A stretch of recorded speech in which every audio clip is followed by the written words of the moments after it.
We talked about search engine optimization. Now let's switch gears a little bit to search engine marketing. According to the text, search engines display results to search queries based on proprietary algorithms. Each major search engine uses its own formula to determine what results to display for any term.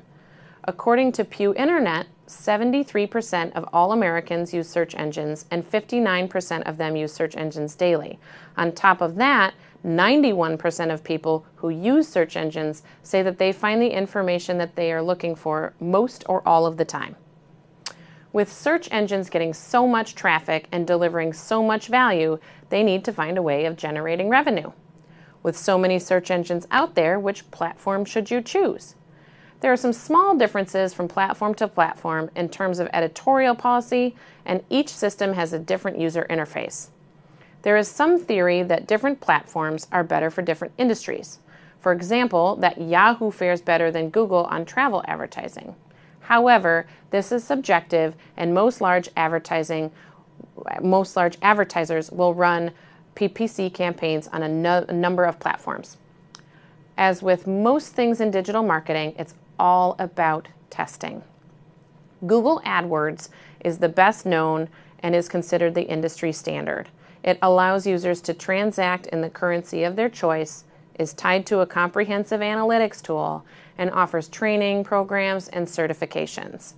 Google AdWords also currently has the best contextual and geographical targeting worldwide, although geo-targeting is also offered by Bing ads, Facebook ads, LinkedIn ads, and YouTube video ads, which, since Google owns YouTube, is closely linked to AdWords. Let's take a look at how we can structure a search campaign. This is, again, specifically with Google. You've got your account. This is your overall, all of the activity that you're running with Google AdWords. Then each campaign has a specific set of goals and KPIs or key performance indicators, and then you go down into the specific ad group, so each creative portfolio or assets for each campaign.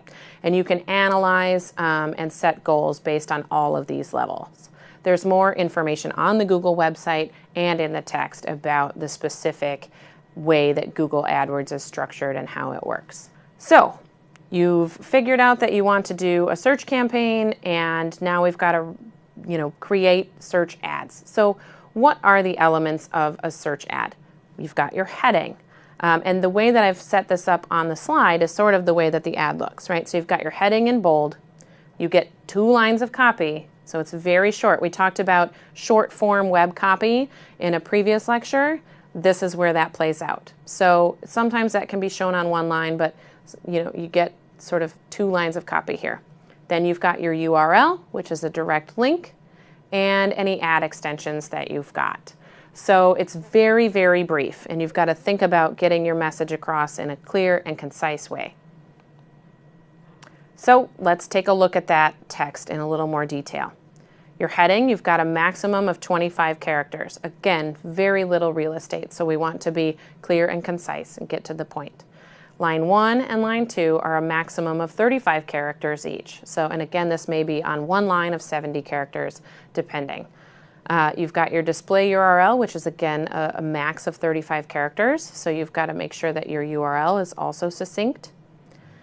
No repeated exclamation points or other punctuation. You want to make sure that you're not being obnoxious in your writing.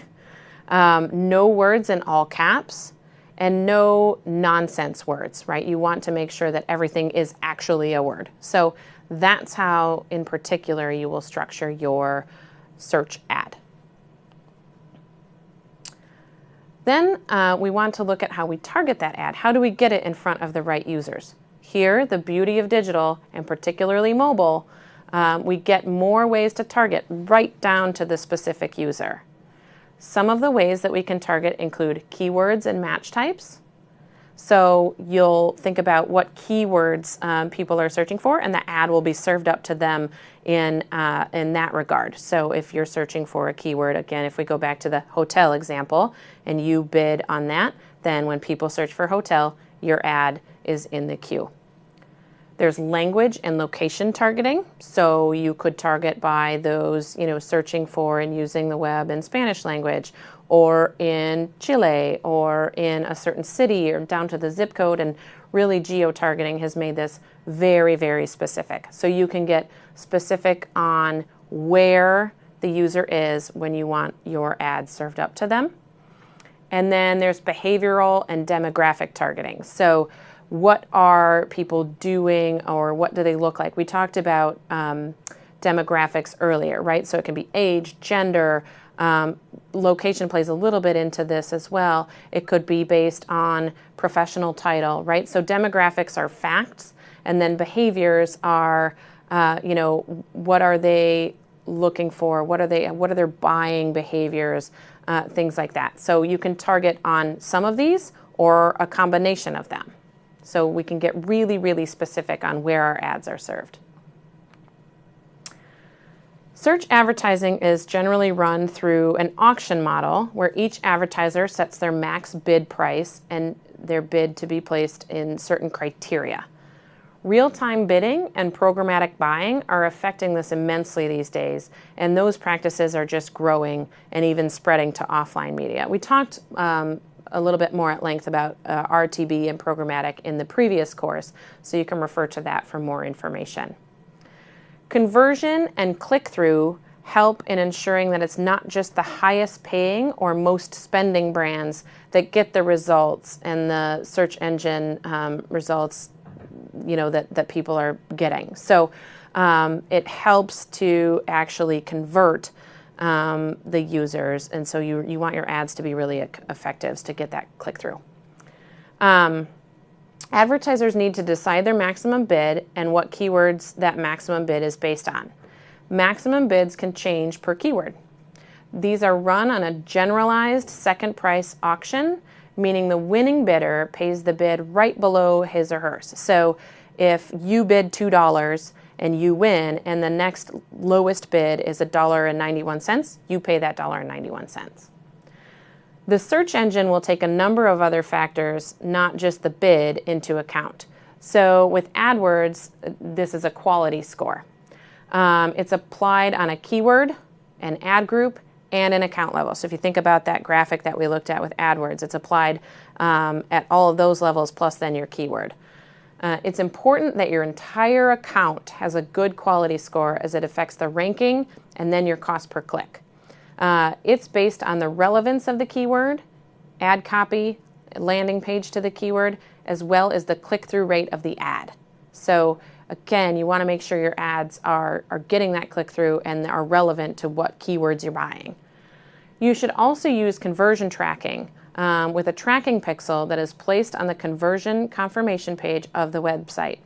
AdWords offers conversion tracking tags, which allow you to report on AdWords campaigns from impression all the way through to conversion. And there's more specific information on this in the text.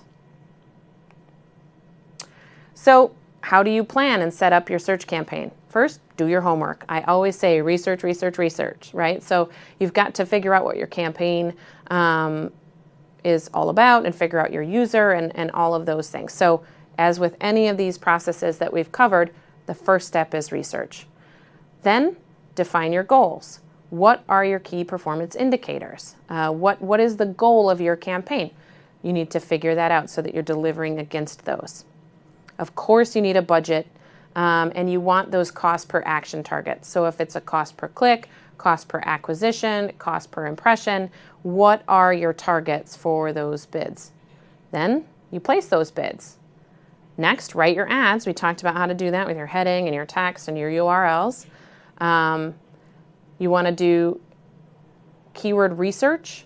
Make sure that you're getting the right keywords and delivering against those. Remember, Google's quality score refers back to the relevance, and so you want to make sure you're getting the right keywords for your campaign and your goals and your KPIs. Then you launch and track and make sure that you're optimizing, right? Again, the beauty of digital is you can swap things out very, very quickly in real time.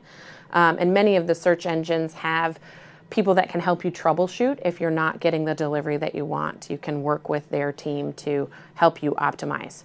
and then again, measure, analyze, test, optimize, do all of that iteratively throughout the campaign to really make sure you're getting the most for your money.